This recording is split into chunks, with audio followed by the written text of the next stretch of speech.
Hello, reader. I'm Alix. I'm Kelly. And this is the Litjoy Podcast.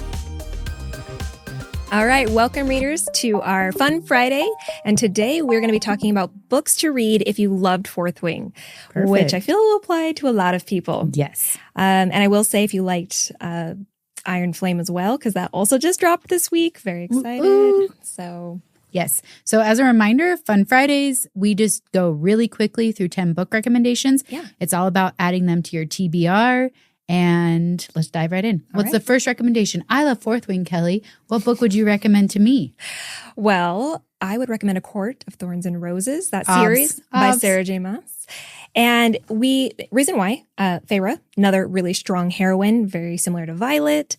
She's underestimated by so many people in the series. And you're going to want to read some of the other series by Sarah as well, I think, which we'll talk about in a minute. But I also really love how, Rhysand saw Feyre, immediately. He knew her strengths when no one else could, which, again, very similar to our Xaden and Violet. Yes. I'm no spoilers, but very similar crossover there. Similar. Sorry, I'm immediately spoil everything.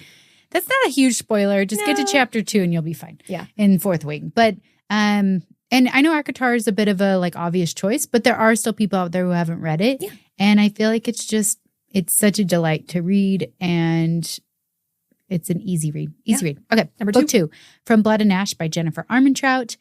This is also one with a strong love push-pull like you see in Fourth Wing. There's kind of a enemies to lovers a little bit in there. You get kind of some love triangles, but you get magical powers and abilities, a kingdom in ruin. So definitely have some of these same themes that come through. Everybody's not who they seem to be. Yeah. And I think it is very sexy. It's a sexy read, a little bit of spice. And I think it's just one that's fun to devour like Fourth Wing. You kind of want to just eat it up. I do love a good delicious enemies to lover plotline. Oh, for sure. One of my faves. I was started with Pride and Prejudice, and here's where we at. All right, number 3, The Serpent and the King of Night by Carissa Broadbent. I will admit I haven't read this one yet, but when I was kind of researching some other books, it got recommended every time. And the reason why is you've got this very unassuming, underrated heroine. Yes. A competition that really pits, them against another group. Kind of feels almost like a Hunger Games sitch with that. And another enemies to lovers and lots of trials that could kill you, things like that are in the same series. And so it does get recommended a lot, and it's on my TBR right now. Me too. Yeah. This was the one that neither Kelly and I had read that it just got brought up enough. Yeah. They were like, oh, we got to put it on the list and then add it to our TBR. So we're excited to hear what you, listener, think of it. And we're also going to dive in, and maybe someday it'll be a future book club discussion. We'll see. Yeah. We'll see. Okay, next one, Throne of Glass by Sarah J. Maas. Yes. We mentioned ACOTAR, and ACOTAR is the most popular, and more people like it, but more people are wrong. I'm just kidding. I totally get why ACOTAR is the crack of books. It's so delicious to consume. I am an epic fantasy girl at heart. Throne of Glass is epic. It is 8 books. 2 of them you didn't even know were a part of the series till she made them. I just got done re-listening to this series. I love it the 3rd time through. Yeah. I love it so much. I love the Cinderella story of Selena Sardathian. I love the interaction between a beautiful cast of characters. There's 30 main characters. It's one of those ones where if you want to get lost in a fantasy world that is in the throes of war and you want epic battle scenes and sexy characters and fae warriors and shapeshifters and, the heroine changes mid-series, it is so delightful to read. And I feel like when I think about Fourth Wing and I think about Throne of Glass, that strong female protagonist with lots of emotional layers, it's totally there in Throne of Glass. I will die on the Throne of Glass hill, Kelly. I was like, you have feelings. I do. I was I'm really passionate. I'm getting kind of sweaty thinking about how much I like it. It's another real epic fantasy. We know Fourth Wing's going to be 5 books. Yes. Throne of Glass is what, 7? 8? 8. I always forget that one. Yeah, there's just the Tower of Dawn where we're and Kale went on a healing retreat. I still love that book. I was this is the Stygian spiders, and I'm giant spiders. I love it. It's sometimes Sarah J. Maas's love of Lord of the Rings kind of shows in her writing. And I'm like, it shows a lot in a couple of her books, and Thornglass has it in there, and I love it so much. I'm like, why does it have to be spiders? They're freaking huge. Okay. I don't know, but that's literally like book 3 and the book 5 and the book 8 have the spiders, and then book 7. So I'm like, it's not a main part of the books. Don't think it's about spiders. It's literally like 2 lines. We'll just move on. I was like, moving on. Next up. All right. Our 5th recommendation, if you like Fourth Wing, is Divine Rivals by Rebecca Ross. We do have a whole podcast interview with Rebecca Ross where you can learn a lot more about this, and we'll link to that. But this is the #1 book recommended on Book Talk right now, if you like Fourth Wing, is Divine Rivals. Is it? I didn't know that. Yes. I loved Divine Rivals. It's wonderful. And the reason why is it's another like epic rivals to lovers, focusing, this one is on 2 journalists who have to go to war because there's gods who are fighting, which is the fun like fantasy side of it. Yeah. And it really is just this enemy to lovers, epic fantasy. Again, I think it's a heroine that people might have underestimated, and I'm sure it's going to expand on that too. I really hope everyone reads that one. It's a beautiful book. So Me too. By the time this episode comes out, we might have already released our episode where we do a book club on Divine Rivals. Yes. So we're doing a book club discussion on that. It'll be our second book club type episode, and we'll talk in more detail about it. So, and especially if you're like not super into fantasy, but everyone's talking about Fourth Wing. This one does it has a lot more historical fiction in it, basically mythology, and there's not the like content that there would be in Fourth Wing. It's a lower spice. Yeah, so it's the spice is much lower. It's more like a closed door romance that we've talked about. So yeah. It's a great read.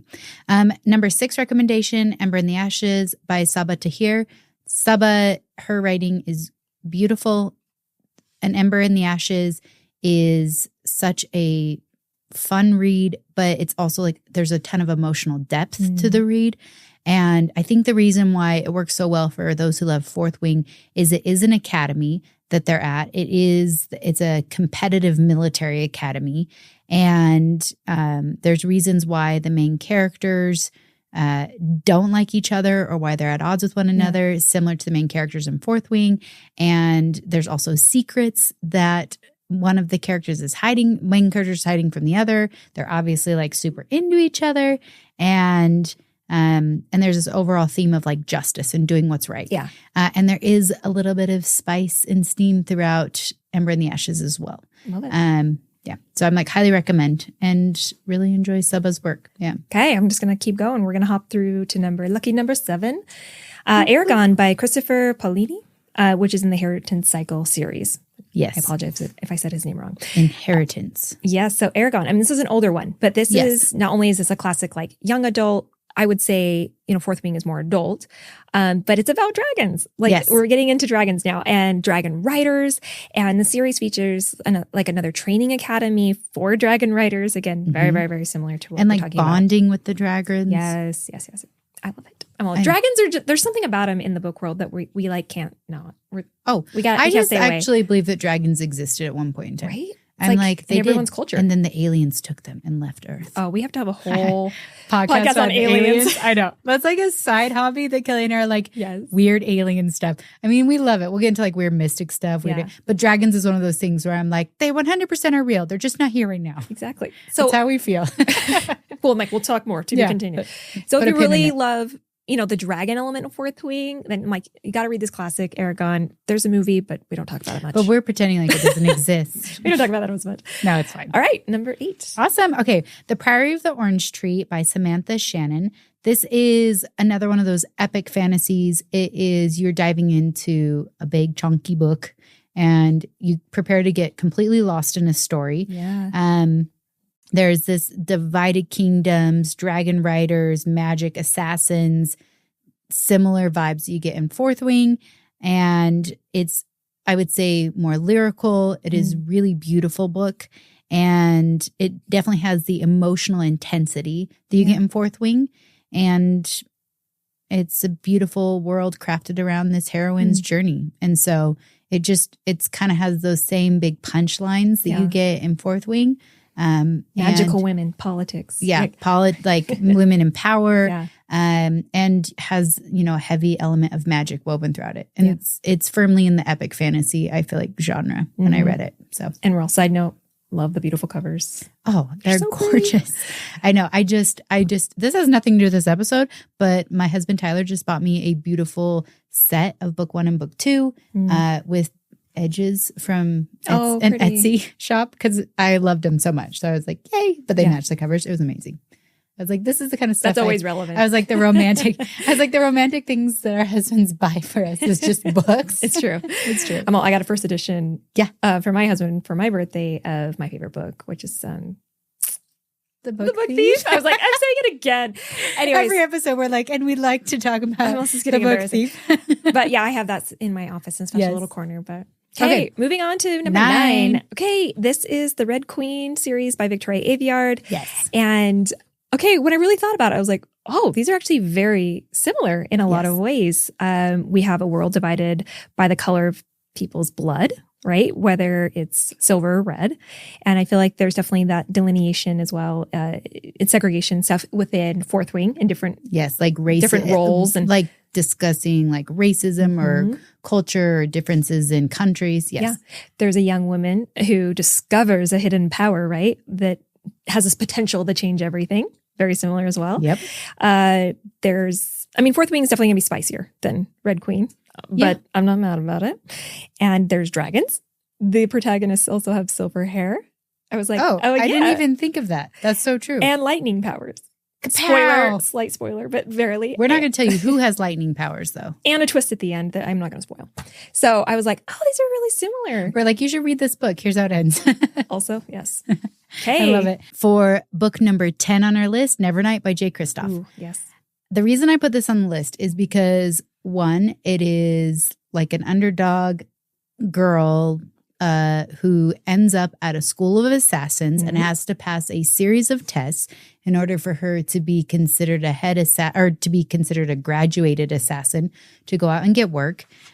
She is thrown in the middle of a corrupt kingdom where she's trying to navigate between this old government and what she thinks should be this new way of ruling. There's sex and there is lovers that are, and there is poison. There's magical creatures.